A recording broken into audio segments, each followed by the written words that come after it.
Chères téléspectatrices, chers téléspectateurs, bonsoir et bienvenue sur le plateau du Jardin Extraordinaire. Alors, ce soir, en compagnie de Thierry, notre conseiller animalier, nous allons nous intéresser à un animal très peu connu du grand public. Il s'agit du prof. Bonsoir Thierry. Bonsoir Claudine. Bonsoir chers téléspectateurs. Nous allons en effet nous rendre dans le bois de Lozelle, dans le Brabant wallon, afin d'en apprendre un peu plus sur la vie de cet animal particulier qu'est le prof.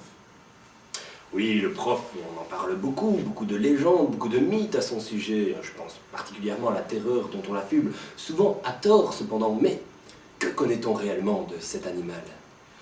Bien sûr Claudine, je pense que de nombreux mensonges ont été proférés à son égard et qu'il en résulte malheureusement une forte méconnaissance auprès du grand public. C'est pourquoi, grâce au magnifique reportage qui va suivre de nos amis flamands de la VRT, nous pourrons tenter de remédier à cette méconnaissance.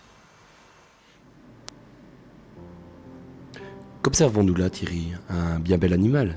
Bien, Claudine, c'est un Barrettус buntii. Il présente une magnifique conformation. Il est très bien adapté à son habitat, comme vous pouvez le voir, chers téléspectateurs. Il saute, il court, on voit qu'il est content d'être là. Un phénotype rare, bien encheur, effectivement, qui sort d'hibernation, il me semble, à cette période-là de l'année. C'est ça, comme on peut le voir, il est bien nourri. Et finalement, pour nos amis des bêtes qui nous regardent, est-ce qu'il est possible d'avoir chez soi un Barrettus buntii apprivoisé? Aucun problème, je dirais évidemment il ne rechigne pas une bonne litière et beaucoup d'affection surtout.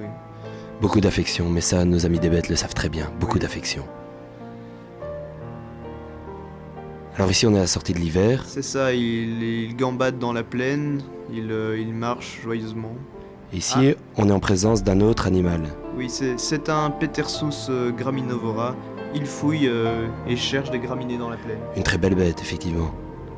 C'est vrai, Claudine. Le Barrettus buntii s'approche calmement.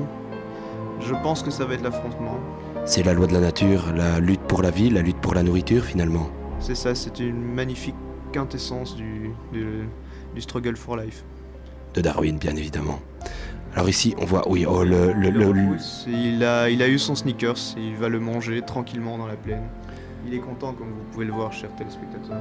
C'est pour des images comme celle-là qu'on fait ce métier-là, Thierry. C'est vrai.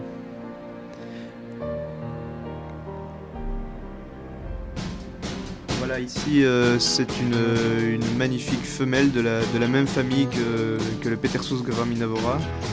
Et nous sommes en période de rut.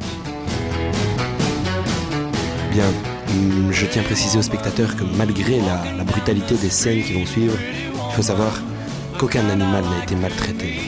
C'est ce qu'on appelle dans le jargon scientifique la lutte. C'est ça, Claudine, et là je pense, voilà, c'est l'accouplement. Magnifique. Extraordinaire, Claudine. Voilà, alors, pour terminer, je voudrais présenter aux plus jeunes d'entre nous, je sais qu'ils sont toujours très nombreux à nous regarder, un livre que j'ai vraiment beaucoup aimé, je l'ai adoré. Il s'agit du Syllabus de physiologie végétale, écrit et illustré par Jean-François Ledent. Les textes sont d'une rare qualité, les images le sont tout autant, la succession des chapitres est claire, nette et précise. Vraiment, les mots importants sont écrits en grand, c'est vraiment un livre que je vous recommande, c'est édité aux éditions de la Siaco Louvain-la-Neuve. Tenez, Thierry, cet exemplaire est pour vous, je vous l'offre. Sur ces entrefaites, chères téléspectatrices, chers téléspectateurs, à la semaine prochaine. Au revoir. Au revoir Thierry.